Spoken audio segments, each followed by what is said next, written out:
Thanks for listening to Local SEO today. Don't forget to subscribe and share this episode. My guest today is Jeff Haden. He is a keynote speaker, contributor, editor of Inc. magazine, and the author of Motivation Myth. Jeff has also ghostwritten over 60 plus nonfiction books. And please join me today, Jeff. Thanks a lot for having me. Hey, thanks for having me. Thanks, man. I'm excited to share. I am too. I learn a lot about like how you became who you are. So let's get right into it and let people in on maybe before you started your real, I would say, career. I don't know if there was a pre-career before you started doing what you do now, but please share with that audience members. I've always found that people think their stories are more fascinating than they are, so I'll try to go really brief. I went to college and worked my way through college. My parents wanted me to go to college, but couldn't afford to finance the whole thing. And so I worked in a manufacturing plant full-time while I went to school, which was great. And turned out that I really liked manufacturing. So my first job out of college was an entry-level factory floor worker. And I took it on purpose because I liked that. And I thought, if I'm willing to work hard, this is a place I can work my way up. And my goal was to become a plant manager. And 17 years later, I became a plant manager, had about 1,000 people working for me. That had been my goal and my dream. And then about 3 years after that, I thought, okay, this is no longer my goal and my dream. And to tell you the story of how I knew, one day a guy walked in my office. He started talking. Within about a sentence and a half, I knew everything we were going to talk about for the next 20 minutes, but we still had to go through it because I needed to be empathetic. I needed to listen. I needed to engage, all of those things, when what I really wanted to say was, look, can you and Joe just get along and do your jobs? Because that was the heart of it. And I realized at that moment that for one thing, clearly my interest in the job had diminished. And also, if that's where I was, then I probably wasn't serving the people that worked for me as well as I could be either. And so that was a problem. So I wanted to do something else and didn't know what it would be. And kind of out of nowhere, just decided it would be fun to write. And so for about 6 months to a year, I took freelance jobs on the side, and I would do them at night and on weekends and things like that, and get to a point where I thought, okay, I think over time I can make a living at this. Couldn't replace my income right away because I was doing really well, but I think there's a path. And also I think there's a path to me getting decent at this, which, those are two separate things that people miss out on a lot of times. They think, okay, can I make a living at this? But then can I be good at it? And they are sometimes mutually exclusive.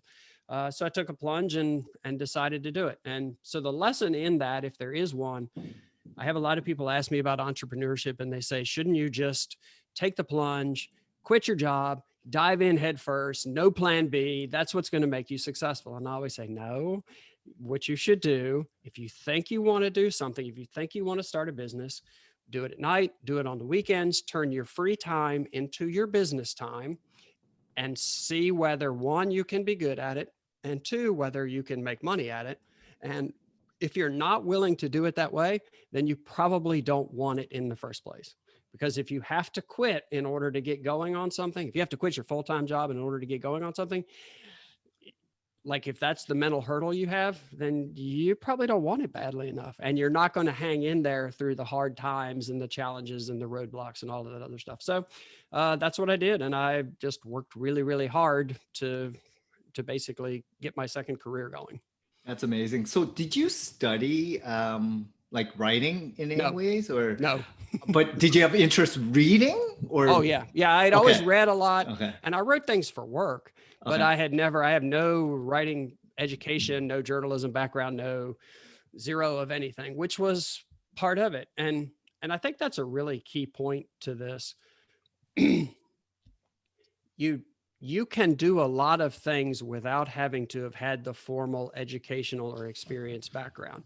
But what you have to be willing to do is put in the time and effort to learn how to do whatever it is, and accept the fact that you're not going to be great at it at first, and you're probably not going to be paid very well at first because you're not great at it. So I also run into a lot of people that say, I'm making, I don't know, pick a number, $100,000 a year at my job, so I want to go start my own business and I want to net about 100 over there. Well, you may be worth 100 at your job, but whatever it is you're going to start, if you have no skill, experience, credibility, background, whatever, and you're just getting going, you're not worth 100. You have to work your way up to 100. So the idea that you can just replace it is also a fallacy. So I had no background, but I had interest. And that was another reason for saying, okay, I'm going to work at night and on the weekend to figure this out, because I didn't know. And there is no way to know until you actually try. When you first started podcasting, you had no idea whether you would be good at it, whether people would listen, whether you would gain any traction. So you had to try and you had to figure it out and you had to learn. And I'm sure you're way better at it now than you were when you started. And 5 years from now, you will be tremendously better at it than you are now, if that makes sense. So that whole start a business thing, I always tell people, do it on the side. If you can't find the time, that means you don't want it badly enough. And I put find the time in air quotes because you can always find the time. It just depends on what your priorities are. Exactly. And I love the fact that you're telling audience members, especially new entrepreneurs that have huge dreams, right? You have to put in the hard work. You actually put in the time to either learn the skill, trade, volunteer to learn under someone else, or go work for someone else, right? To get in to learn the actual process or learn what actually is involved in terms of why people are paying for that product or service, right? That's actually a really good point. And I know a lot of people that have decided, hey, I want to get into whatever this business is. And they take a part-time job with someone in that field so that, well, they're not getting paid a lot. They are getting paid, but they are getting paid to learn. And the primary return on it is the knowledge that they gain, not necessarily the income. The income is a small bonus, Part, yeah. But there's nothing wrong with saying, I don't really know. And also you get to figure out, do I really like this? Yes. Because a lot of things seem really fun from the outside. And when you get inside, you realize that, okay, there's about 2% of that that's really fun, but 98% of it is like every other job out there. Yeah, and business ownership is not for everyone as well. No. But it's good that at least you try it on the side or you work under someone to see if they're actually happy, right? Or if it's something that you can envision yourself doing in the future. So that's exactly what I always tell people too, like mimic. Look for elderly people, not elderly, but more seasoned people that have lived your life. Yep. And that you want to kind of mirror and want to, live through, right? Like if there are successful business owners in your expertise or niche or product or service that you want to get into, watch them do exactly what they do. Then eventually, once you know, you then will differentiate and mold out your path, right? Yeah. There's that whole idea that you have to reinvent the wheel in order to be successful. But there are some really awesome established wheels already out there. And if you're starting from zero, you're much better off saying, okay, that works. I'm going to do that. And in the process of gaining skill, experience, expertise, all that stuff, I will figure out the things that I can do differently to shape that wheel so that is hopefully better and uniquely me and all of those other things that we look for. But starting from scratch and just saying, okay, I'm going to do this differently than anyone is probably a recipe for failure unless you're incredibly lucky. And basing any strategy based solely on luck is kind of strategy. That's kind of a foolish thing. So you say you were working at that factory job for 20 plus years. Yep. How many years did you kind of freelance or side hustle before you kind of left that 20-year career to then pursue what you're doing now? About a year. 1 year. Say. It was about a year. So it took you a year to decide and mindset, because you were basically running the plant. Mm-hmm. How different of that kind of mindset did you have than trying to run your own business? Because did you already know a lot about like business ownership or what it took? Because you probably had to deal with the operations management, HR, all the other facets, right? Sales, marketing, accounting, bookkeeping. Is that why it was a lot quicker, do you feel, than most entrepreneurs? The big hurdle that I was trying to get past is, have I built up enough of a base of business and enough of a confidence in my ability going forward to generate revenue and to make this continue to grow. That was a hurdle I had to get past. As far as the business background, I did have a ton, but it was very corporate. Okay. And so there are a lot of things that naturally lend themselves well if you come from a corporate environment to an entrepreneurial setup, because you do understand bookkeeping and you do understand HR stuff. You have all those kinds of tools. But then the flip side is all of the resources that you had come to expect and depend on and just assume existed, they don't exist. Yeah. You can't call IT. Yeah. You can't call somebody because something breaks. There's nobody to delegate to. It's the old, if it is to be, it's up to me. And I actually liked that and found that kind of liberating. But I know a lot of people struggle with that at first because they switch over and they've gone from the corner office to the bedroom office and it doesn't feel right. And they've gone to staffs versus, oh my gosh, I'm in charge of emptying my own trash. And a lot of those things that really don't matter, they get hung up on for quite a while. But I've always, because I grew up in a factory and started at the bottom and I worked my way through the levels. I was going to say that. I was used to the idea that in the end, it doesn't matter who's doing it. It has to get done. And job descriptions only matter when you get hired. After that, your job description is we're going to get done what needs to get done. And so that part of it was really easy. And so, but for a lot of people that switch over to entrepreneurship, you do have to switch over and say, whatever it takes and whatever the job is what I'm going to be doing. And then probably the biggest hurdle was I had done some sales support type functions, but I had never actually sold. Okay.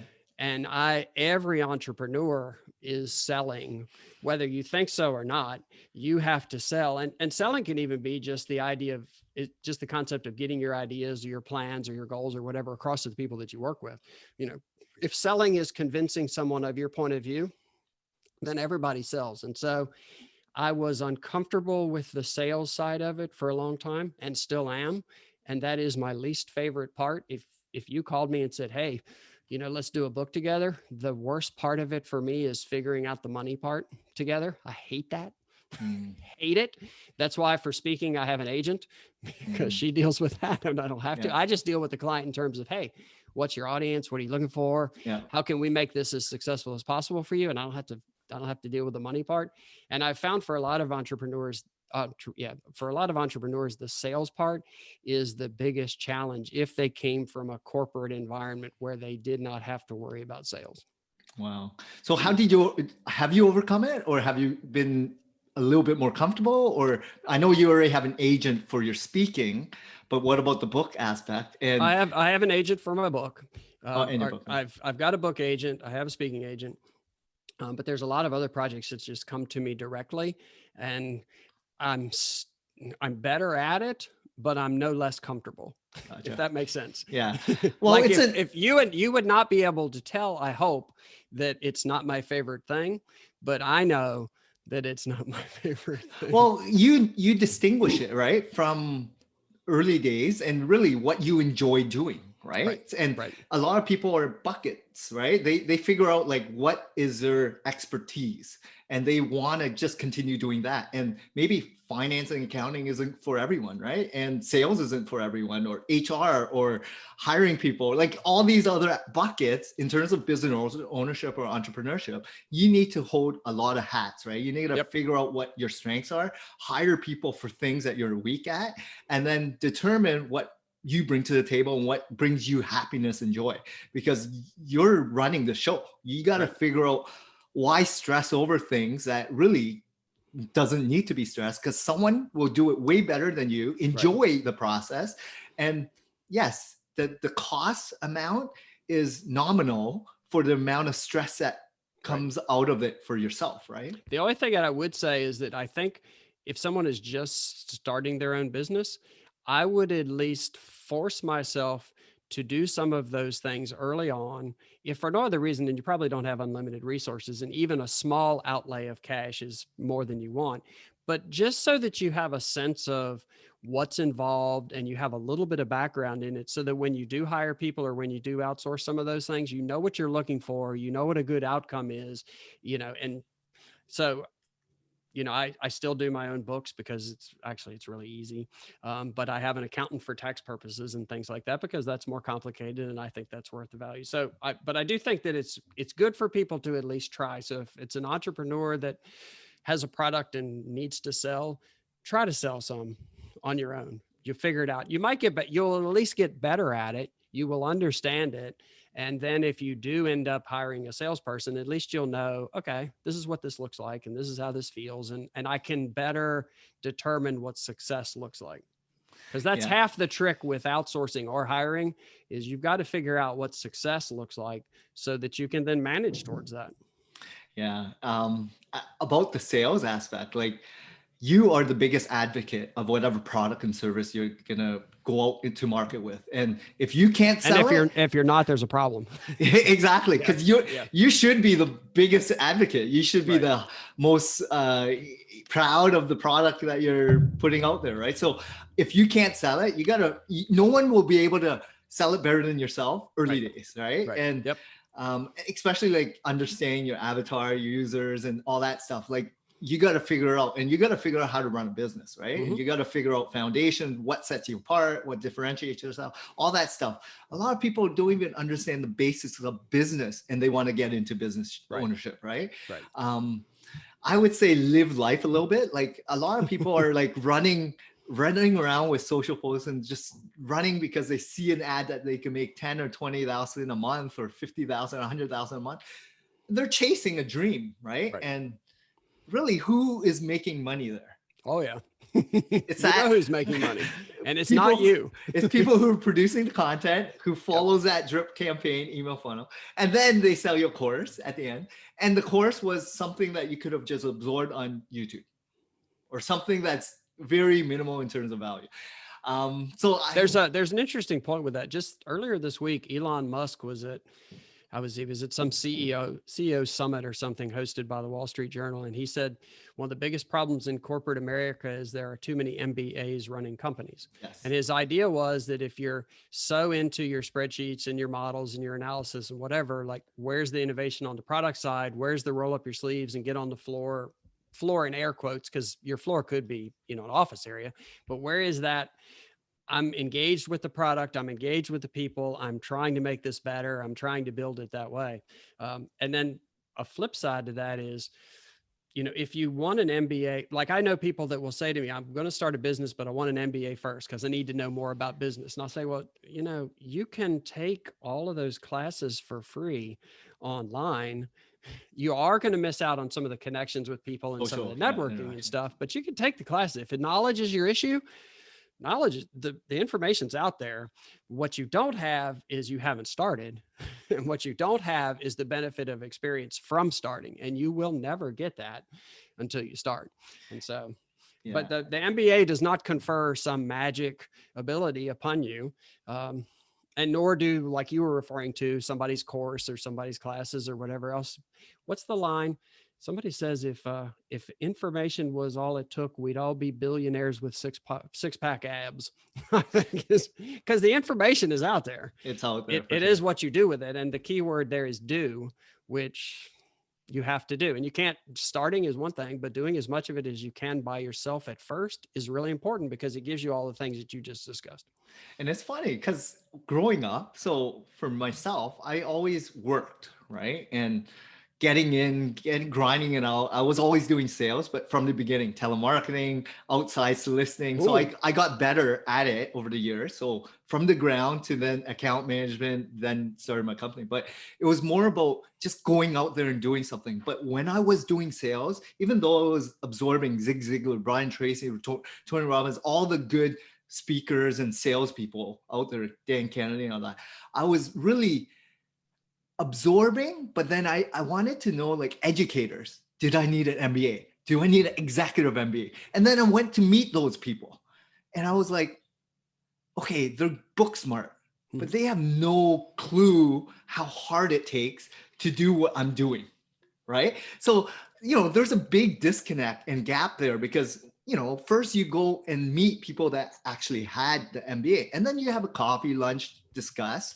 Because I was in sales, I'm always about like meeting real people to get to know if you actually see something in them that you want to be like, right? And there was nothing connecting. There was a huge disconnect, a Right. gap from educators to people that are actually, I feel, more successful or enjoying their life, right? Because they're doers, right? So I just kept doing everything, and I didn't care about the failures that I did because I made tons of mistakes, and that still Sure. today I do that. But without that, I wouldn't be here today, right? Like I wouldn't be molding my kind of journey in life, right? Sure. So um, Yeah. it's interesting. The important thing about that is that I am in no way criticizing people who have MBAs or the pursuit of it. My point really is that there are a variety of different paths to where you want to go. And so to look at something you want to do and say, okay, but I can't do that because I don't have a college degree or because I don't have an MBA, that's not correct. You may want an MBA. It's different. Or you may have one and then say, hey, I want to start a business, but you can come at it from a variety of different places. And there is no lack of anything that can hold you back if you're willing to work hard and be creative and give it a shot. Even if you have no money, there are businesses you can start, and it may not be the business you end up with, but it could be one that creates a platform from which you might have the resources to do something else. So my point is not that any one path is bad. It's just don't look at another path and say, oh, I can't do this because I don't have that. Because what you do have is yourself. So I believe a lot of people are self-destructing themselves by holding themselves back by not pursuing things. And I feel it's all relative as well. So it all depends on where and who they surround themselves with. So if you're surrounded by a lot of educators, right, and their pursuit is to get that, then you'll probably have to do that to get in with that crowd. But if Right. you hang out with, successful entrepreneurs or other people that are, in trades, you'll probably be like them, right? And it's fine and it's your career path. But if you want to choose entrepreneurship, go out and meet those type of people and Right. see if they are resonating with you, if they are your type of crowd, right? And community and, super fan or whatever. It's like all that is so important. And I know Seth Godin talks about it. A lot of people are like, know your tribe. Right. Well, then that's a really good point because the people that are around you, you may not think so, but they are people you chose in Yes. some fashion. You either chose to have them or you chose to remain or whatever it may be. And so you can just as easily, as you said, pick up and say, okay, I really would like to be an entrepreneur, but everybody I know has a corporate job. So I don't have to not be friends with them anymore, but I do need to meet some people who do the thing that I want to do because not only does some of it rub off on you, but it also is kind of motivating because you will soon realize that they don't have anything that you don't have. Yeah. So you won't have to look at that group and say, oh, wow, but I could never be that. Once you get inside, you realize that, okay, everybody's kind of the same. Everyone's The the only same. difference is the successful ones have worked really hard at whatever that is to get good at it. And I feel the biggest reason we're in the position we're in today is we were brought up in a Western society or culture. And I feel a lot of people who are making excuses that are living in Canada, US, UK, Australia, or something, as opposed to Africa or Asia. Like if you fly there and you go travel and really see how they live, you'll understand their barriers. Like survival is survival, like Mhm. shelter and food. But for us, it's like we have technology, we have stuff, resources, knowledge, equipment, people, access to information. They are really just surviving. Right. And so it's all relative, right? So Sure. for me, it's like interesting because I grew up, my parents left the Vietnam War. And for me to then live in Canada was the biggest blessing of all. And I feel so ultra grateful. And that's why I'm in a path to really help others and inspire others to do what I'm doing. And I fly to Asia a lot to really just help wherever I can, right? Like these things, unless you live it and see it, it's hard to imagine visualizing in your bubble and circle. Yep. And then the flip side of that is just as true. Because I'm lucky enough that over time I've gotten to talk to a lot of incredibly successful people, and they're not any different than we are either. They have just put in the time and effort in order to be really, really good at one thing, but they still have quirks and foibles, and they're still just as messy as the rest of us. There's nothing special, quote unquote, about them. They've just worked really hard to get to where they are. So the people on the downside of advantage, they're not any different from us. They're just limited by being on the downside of advantage in their area. The people that are way more successful, they don't have anything special either. They've just worked really hard to use what they do have in order to get to the place that they wish to be. So Yeah. it's, when you think of it that way, it's actually really empowering, because it does mean that it's kind of up to you. And the biggest part of that is, at first though, you have to define what success means to you. Yes. And so if you know what success is, then you can set out to craft a life that actually gets you to that place. But if you're chasing the wrong definition for you, which a lot of people do, then you get there and it feels empty. And it's no wonder, because that's not really where you wanted to go anyway. And it's funny because I know you've lived life a little bit longer, and myself Yes, I am included. older. Myself included. The journey changes, right? So when you're in your Absolutely. younger teenagers, 20s, 30s, when you have children, if you have children, to then, older, like past your whatever, it's more like you got to pave your path, and you got to visit your successes, revisit your goals and mission and values, and all that has to be looked at on a regular basis. And people forget that they're always chasing that one thing, and what if you never achieve it, right? And the other thing is, and this is really important, I think, sorry to interrupt you. Yeah, no problem. You can, it does change. And the cool thing is that as it changes, you didn't waste any of the time you were spending on something else that was important to you, or that seemed like more of the focus. It's not like you look back and go, oh my gosh, I blew 20 years on that because now this is important to me. Because all the stuff you did then creates that foundation that allows you to be better at pursuing whatever your new goal of success might be. Like, I spent 20 years wanting to be a leader, and then one day woke up and thought, I just want to lead me. Yeah. My measurement of success was, how many people do I get to lead? Because that showed how great of a leader you were. Bigger plant meant I must be better. And now I just want to lead me. But all the stuff that I learned I didn't lose it. It wasn't a waste of time. It took me to where I am now, So which I know is a cliche, but that is how it works. Yeah, it's building blocks, and then you get to a point where it's mental clarity, right? You have a better idea of where you want to lead, and that path of whatever that life you've always wanted will become better, more clear, more present, right? But it's hard for a lot of people to imagine, right? They got to do something, and that's the biggest challenge for a lot of people. Well, and another challenge is that you assume that to get started on something different, that it almost has to be guaranteed that you'll get there, or else what's the point of starting? But there is no guarantee. No. And there is no way to predict, other than that if you don't try, you can't. That's the only guarantee that you have. But I know a lot of people that say, well, yeah, I would try that if I knew it would work out.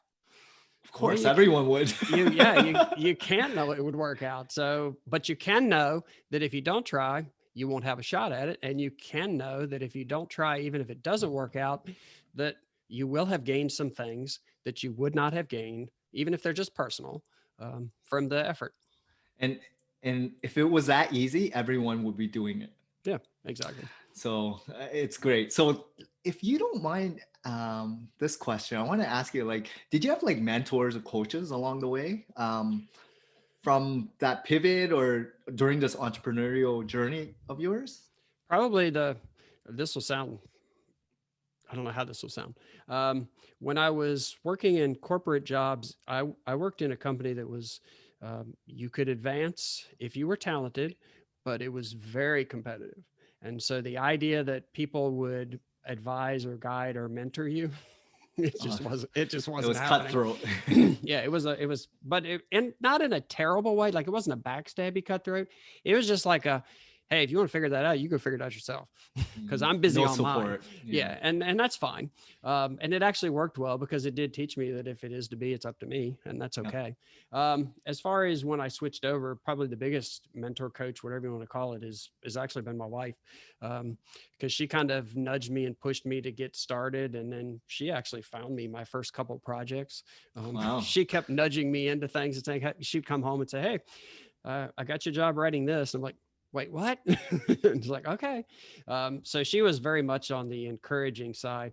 Um, but what I do is kind of a solitary profession in a way. So I think of coaches or mentors, if you want to put it that, is just I try to read as much as I can, and I try to pick out things that I like or that resonate with me or that look good. And you don't borrow their ideas, but you can borrow style and Yeah. format and the way that people do things.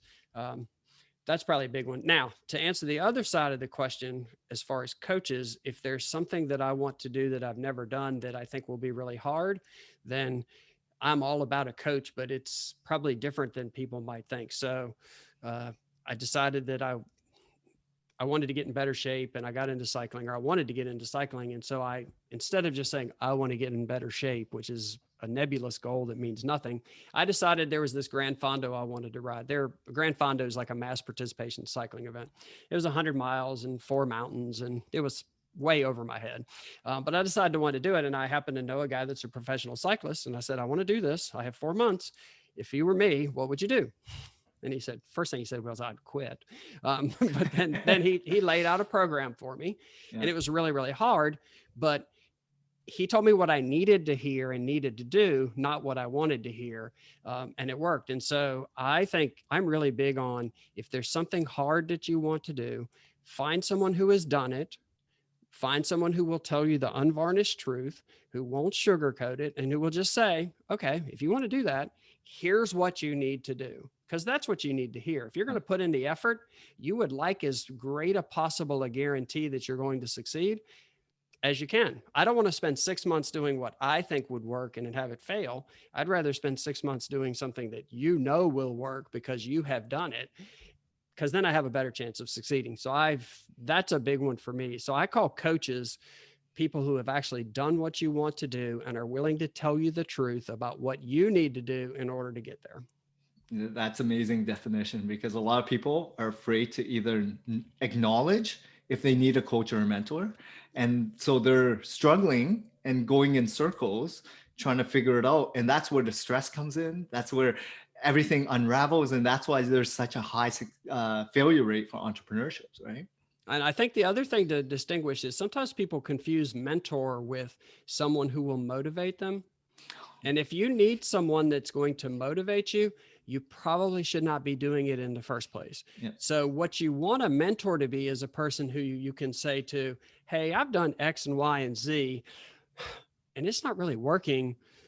What do you think I should do instead? You want actual practical advice from your mentor. If you're looking for encouragement, if you're looking for emotional support, if you're looking for all those things, you may find them, but that's a sign that you're probably not doing something that you really want to do anyway. So if you're picking a mentor, find someone that will give you the practical, and you are much more likely to find a mentor that way, because nobody wants to sit there and pick up your spirits when you're down. That's not very exciting. But if you called me and said, hey, I'm working on my book and I've got a problem with a transition from here to here, and what do you think? Well, that's real world practical nuts and bolts advice. And that's easy. That's actually fun. And it's flattering to the person you ask, because what you're saying is, you know better than me. You're really good at what you do.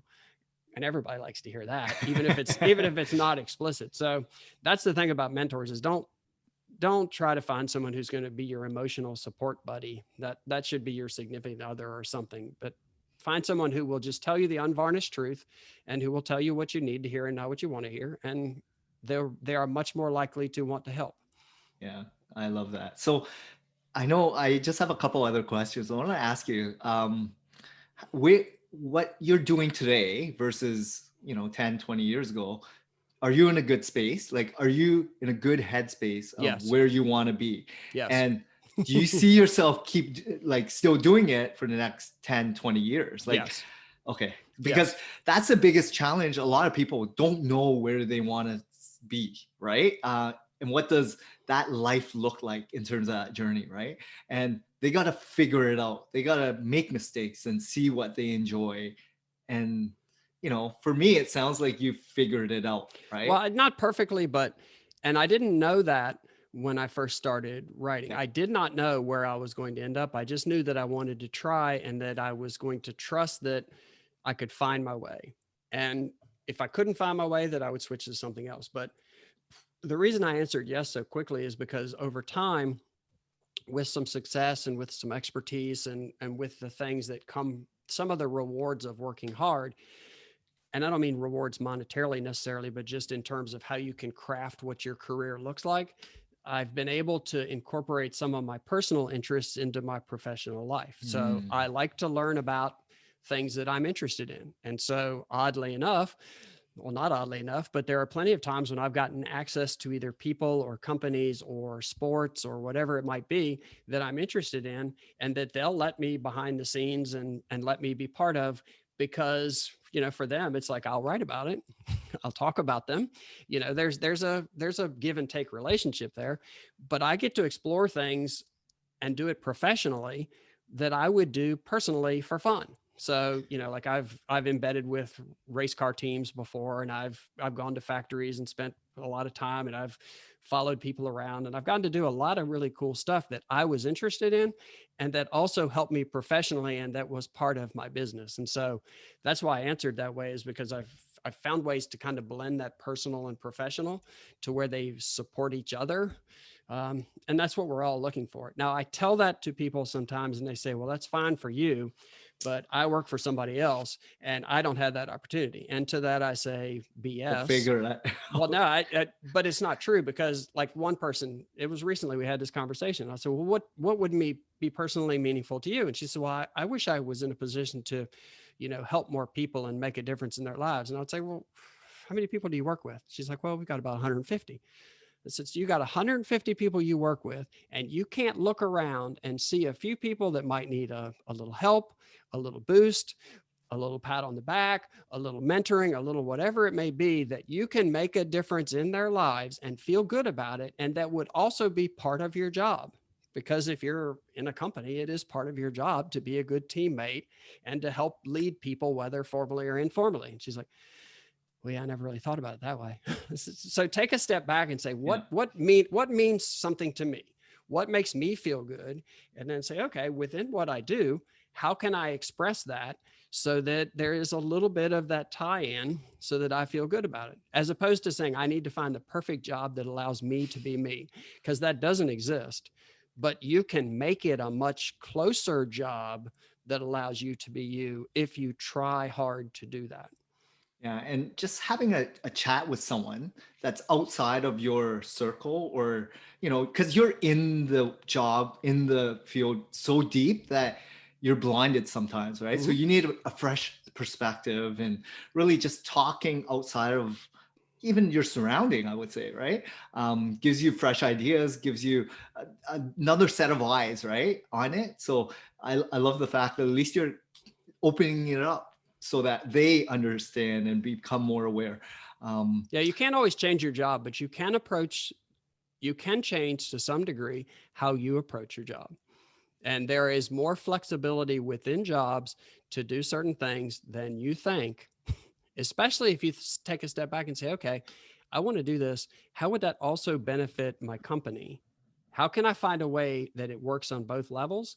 And there are tons of ways of course. to do that. You just have to be creative about it, and you have to decide how to make that happen, as opposed to waiting for someone to tap you on the shoulder and say, you know what, I think it'd be really great, because that doesn't happen. People don't have enough time for that. You're in Yeah. charge of you. So be in charge of you. But a lot of people are not entrepreneurs and business owners. We think differently than Right. the average employee. And that's why they're working for us. Right. And, Well, so that is true. it's very interesting where, a lot of business owners are stuck as well, right? Because they don't even know where to pivot or how hard it is to really get started. In your situation, when did you find out, like, when did you get into good groove to know, like, you wake up, you're happy, you're gung-ho, you're gonna really enjoy what your day looks like? Because early days, even when I started, I was working 14, 16 hours trying to figure things out, right? But then I started hiring, and I figured out I hated certain tasks and delegating better. But for yourself, was there a moment, like, after a couple years, that you kind of realized, like, this is it. I love it. You know, There are two stages to that. The answer to your first, the main question is, it probably took 4 or 5 years. okay. But what I did do early on, and which helped a ton, is if you're on what you perceive to be this long journey to get to this much better place, if you focus strictly on that end point, it's really depressing Yeah. because you are so far away and the distance between here and there seems insurmountable. So I would break down each day into, because I got to a point where I was like you, I was working 12, 14 hours a day sometimes, because if your job, if your revenue is based on accepting work, you take all the work you can get, even if you can't figure out how to get it done, because you never know where the next one is. So I would just break each day down and say, okay, I need to do this and this and this and this, and these are my milestones for the day, instead of 6 months or a year or whatever it would be. And then as you knock those off and as you finish a day and you've gotten done what you set out to do, that feels good in itself. And it's not that long-term thing. It's just, all right, today I had a good day because I did the things that I set out to do. And if you didn't get them all done, then you could look at it and say, okay, what happened? Where did I fall short? What did I miss? What can I tweak? What can I do differently? But if you do that on a daily basis and set it out that way and just think about the day, then you can at least be in a good place at the end of every day, or at the end of many days, say. And then as you accumulate those, then over time you get closer to that bigger thing that we talked about, where you're like, you know what? This is getting to a really good place and I've made progress. And I can look back, instead of looking forward to where you want to go, I can look back and say, wow, I've actually come a long way. This is a lot better than it used to be. And when you get to that point, even if you still have a long way to go, it's a lot more motivating and exciting, because you know, okay, if I just keep my head down and I keep doing the things I need to do every day, I'm going to get to a really cool place. So it takes a long time sometimes to get to that kind of bigger dream state. But if you set it out to be, this is my day, then you can at least feel good about every day, which is really what we all want anyway. You just want to finish the Happiness. day. You just want to finish the day feeling like, you know what? I might I have worked accomplished hard, them. but I got some stuff done and I feel good about that. And I feel good about myself. Yeah. So right at the end, you're talking about yourself, self gratification, or being Sure. grateful for what you have. Mm-hmm. What do you do? Do you have a routine? Do you have anything that really allows you to be happy in terms of like success, whatever success looks like for you? Um, how do I say this? Have you ever heard of, let's see, you're in Canada. I don't know. Have you heard of the show Ridiculousness on MTV? The guy No. does, it's Rob Dyrdek, and he does videos where people do stupid stuff and they Okay. make fun of it. Anyway, he owns a bunch of different companies and he owns a tech startup incubator, and he's an incredibly successful guy who does this really silly TV show too. But it's all part of his package. And I asked him one time what success looks like to him, and he says, success is when I know I'm on a path to mastery, whatever mastery might be. And so kind of for me, it's, if I've chosen to do something different or new or whatever it is, if I feel like I'm on the path, then that feels like success to me, because there is no grand success. There Yeah. is no true finish line. Yeah. But if you're on the path and you feel like, all right, I'm still making forward steps, then that feels successful to me. And then the other part of it is, and I'm old enough, I guess, to have the perspective now, is I have finally come to what I feel like feels good to me and feels Mm. successful to me. And I don't have as many of those external markers of, well, this is what success looks like for other people, so that's what it needs to be for me too. Yeah. I don't really have those. And so stripping away some of those expectations that weren't really relevant, that makes a huge difference too. And it doesn't mean that you don't have expectations. It just means that you've narrowed it down to the 2 or 3 things that matter most to you. And if you can focus on those and accomplish those, then why wouldn't you be happy? You don't need to be 10 things. You just need to be 2 or 3. And I love the fact that you're self-realizing what's important to you. And that's the most important thing. A lot of people are always chasing other people's dreams and aspirations because they're following others and they see glossy images on magazines and social posts. They're always wanting things, but they gotta, internalize and figure out like where are they today and where do you want to be, and control that, take ownership of it, make things happen, right? Pursue your own dreams. And people are always trying to pursue other people's dreams, right? And chasing things that they don't even know what they're chasing, Right. and why, how long it takes, and what actually, and no one really understands what it takes to become a business owner, entrepreneur too, because they see these great nice Right. images or whatever, and they don't remember how long it took, maybe 20 years, 30 Yep. years, Yep. especially athletes or even these actors, right? Or established authors or whatever. Those many years of failures. Yep. I mean, all the grudging and grit and all the hard trouble times, like no one sees it, but they see Right. them epically. Wow, you're a business owner. You're great. Look at Elon Musk. Look at all these people, that Bill Gates, like all these people that were ultra successful. Well, 20 years ago, 30 years ago, they were like nobodies, like me Yep. and you. Like Yep. no, everyone starts somewhere, Yes. and Oh, you just I do have an answer though to your gratitude, or your gratitude kind of question. yes, One of the things that here's an actual tactical thing people can do, or that it works for me. I found that and what I do every week, I try to find 5 people, whatever it may be, that I can congratulate for something. So if I read a yeah, book and I really liked it, I send the person a note. If I saw a show or something like I really liked it, I send the producer or a director or somebody, I send them a note. I try whatever it is. If I bought a product and I really like it, I'll send it. So I try every week to find 5 people that I don't know and that I'll never interact with again, and just say, hey, that was awesome. You know, that was really cool. That was whatever it is. And what's funny about that, as you do that, you quit comparing yourself to what other people may be doing or achieving or whatever. It's really strange, because I'm almost saying, hey, you're better than me because you did so and so. But it actually has the reverse, because by telling people you did really well at that, it almost lets you let go of the competition side, and you can just kind of be happy that you said something nice to somebody. So that made, from a comparative success point of view, that made a huge difference for me. And plus it's fun, and everybody likes to be told that they've done something well. And I always do it sincerely. I don't make it up. Um, but that, from a tactical point of view, that has worked really, really well for me. And it almost lets you accept who you are better when you're willing to compliment people for who they are.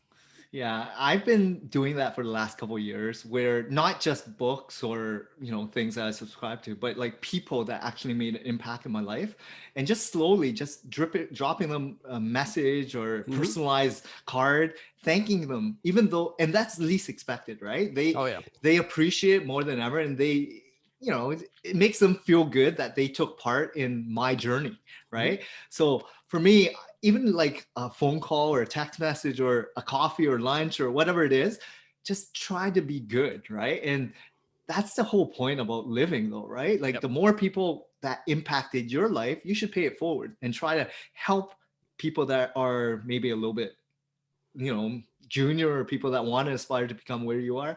And then the ones that are even like higher up in the totem pole, it's more like look up to them and be grateful for whatever they produce and thank them, right? Because you see a lot of value in what they produce and they're an expert. What's funny about that is, a couple of years ago, I did this experiment where I decided for a day, and I wrote about it, um, that I would not only compliment someone, like an employee or whatever I ran into, for what they did, but I would find their supervisor and say, hey, wow, this person did a really good job. And it was really interesting, because the people, like, say if I'm at the grocery store and the clerk was really friendly and engaging, and I said, hey, it was really nice to talk to you, and thanks for being so whatever. They were happy, but then I would try to find the supervisor, and as soon as I would find them and I would say, hey, I wanted to say something about so and so, they would immediately get defensive and, oh my gosh, what's this all about? And it was like they would almost not even listen to me say, I just wanted to tell you how great so and so was, because they were waiting for the other shoe to drop. And I thought, wow, is it is it that bad that no one ever goes to someone and says, hey, your employee did a great job? So that's a secondary part of what you just described. Whenever you can, if you tell a boss that someone did well, not only will it shock them, but then it goes a long way towards the employee too. But I think I had 8 or 9 different instances. And only one time did the supervisor actually not look like I was about to register some huge complaint. It was the It- strangest thing. but it's so true because people who complain or the ones that actually address things are usually a complaint, and you Yes. can see it online, right? Oh, Like yeah. people are Oh, yeah. always negative Yep. in terms of reviews. And I was actually working at Yellow Pages, so I was doing the sales, and every one it takes 10 positives to mitigate one Yep. negative review, and therefore that one negative is magnified 20 folds because they're going to tell everyone they know, Oh, yeah. right? So the challenge for business owners, and as you know, as a local business owner and entrepreneur, it's challenging to do everything right all the time, right? And you have to be in your A game all the time. So for them, they're doing their best, but that one bad interaction, it could have been a bad day, it could have been whatever it is. It could be unrealistic expectations where you never set out to Exactly. satisfy a need that the person says that they have. And what do you do with that?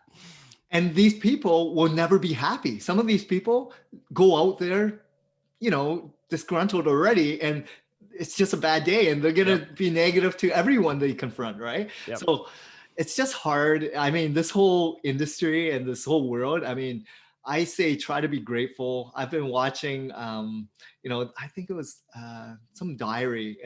It was all about like gratitude right now on a Netflix show. And I was like, this is amazing. This guy set out to see if they can have free food and living every day. Right. And it's basically the heart. And it's really just to see if he can survive. Right. So I just bought his book because I've been Wow. watching this Netflix. I'll give you the link. Yeah, But send that to me. it's more about like just being grateful and understanding where you're at and how other people live. Who cares about comparing with them? But do good, be happy, enjoy everyone's company. Yeah, there's all kinds of studies that show that if you different experiments that people have run, that like if you spend 5 minutes at the end of the day just writing down 3 or 4 things that you were grateful for, that the increase in overall happiness within a few weeks goes up hugely. Just because if nothing else, you reminded yourself that, you know what, I do have some really cool stuff. Like you were talking about with traveling. If you go to places where people are on the downside of advantage, it's really hard to feel bad about the fact that your Amazon Prime shipment was a day late. It's like that's not quite as big of a deal, is it? Exactly. Or they don't even have power for 48 hours because of a typhoon that hit, right? Yep. And my package didn't arrive on time. Ooh. Yep. And then they storm in, write a bad review or whatever, right? Yep. So last couple questions. I just want to ask you, what drives you today? What's the pursuit of happiness for you right now? What's your passion or purpose? I like to do, this will sound really cheesy, but I like to do interesting work. I like to be able to work on things that interest me and that fulfill me, and that like I feel like I maybe make some amount of difference somewhere to someone, or if nothing else, the process of doing it made a difference to me. Yeah. So finding enjoyment in just anything that you are doing. Yep. And it's okay to not be pursuing, I guess, for monetary or status or, chasing, right? What's funny about that is that the more I focused on how can I do things that are meaningful to me and that are interesting and that hopefully are beneficial to other people, the more successful on the other side I have become.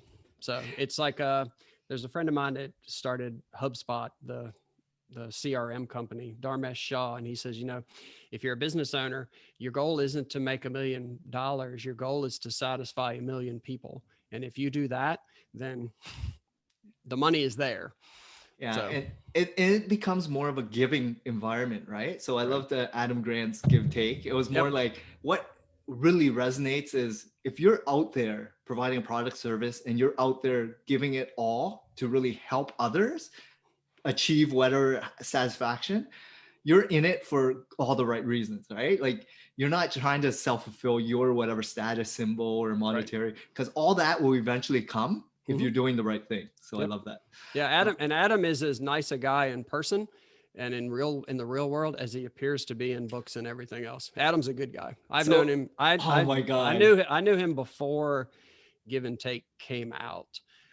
And he's the same guy he was then I should that have he him is on the now. podcast. He's just, much more notable. Well, I've been buying a lot of books and giving that one out because it really resonates with me. You know how there's books that you Yep. really resonate with? That's one of them I always talk about on the podcast. Even though I read a ton, it's more like what resonates with me, He right? has a book coming out in January. He Okay. has a new one. Man, it seems like you know a lot of good authors too. Yeah. Yeah. um, so in terms of pillars in life, right? What are your focuses now? Is it still business? Is it community? Is it lifestyle? Is it contribution? Health? Where are you at in terms of the totem pole of life? Wow. That's an interesting question because depending on how you answer, you can come across either really what's the word? Like trying to be, Mother Teresa, or you can come across as, Gordon Gekko on Wall Street. No, but what's No, important? I know. Yeah, No, yeah. I'm just Sorry. laughing. It's not a bad question. It's just kind of funny. I'm sure people shape it. Let's see, family matters, obviously. That's kind of a given. And if it's not, the business side, I'm still very interested in because that's how I make my living. And that's how I do the things that I do. The health part, I enjoy fitness stuff a lot. And I like trying to hold time at bay as best I Yes. can. I also think there's something you gain from, especially endurance things. I think it's good for you mentally. I think it cleans you out mentally. I also think it exercises a muscle that is important to everyone, and it's the ability to just sit there and do the work and Yeah. suffer a little bit. And I don't mean suffer in a terrible way, but okay, this is not comfortable and it's not fun, but I'm going to do it because there is a greater purpose in mind. I think that's a muscle that you can exercise and you can grow. And then I just like the idea of continuing to be able to blend my personal interests with my professional life and have it not be work life with Mm, that little height with the like dash in between, but it's just life, which that's is what we're amazing. all looking for. It's happiness, right? If you can get away from work-life balance and just have it be life, then I would think that is as good a definition of success as you're going to come up with. Yeah, it sounds like you're definitely living. So I'm Um, not all the way there all the time, but that's the but goal. that's the journey, right? Like Mhm. there's gonna be highs and lows, and as an entrepreneur, it's never gonna be that incline, right? Nope. There's gonna be a lot of peaks and Yep. valleys, and It's never as good as you want it to be, and it's never as bad as it could be. And exactly. if you can stay within the lines and keep trending in the right direction, then you're doing really well. Well, thanks a lot, Jeff. This has been so fun. I've had a great time getting to know you. Can you share maybe your website or if people want to reach out to you? I write for Inc. magazine. It's inc.com. And if you go there and search me, you'll find 8 zillion things that I've written. I don't really do much on social media other than LinkedIn. And so and I actually do engage with people there. Sometimes it takes me a little while because I get a lot of stuff. But I do connect with people and do engage with people and actually enjoy that. So those are two places. Awesome. Well, thanks a lot, Jeff. It was my pleasure to have you on as a guest, and I look forward to getting to know you offline. Oh, Thank thanks. you. And I appreciate it because you were great. Thank you. Thank you.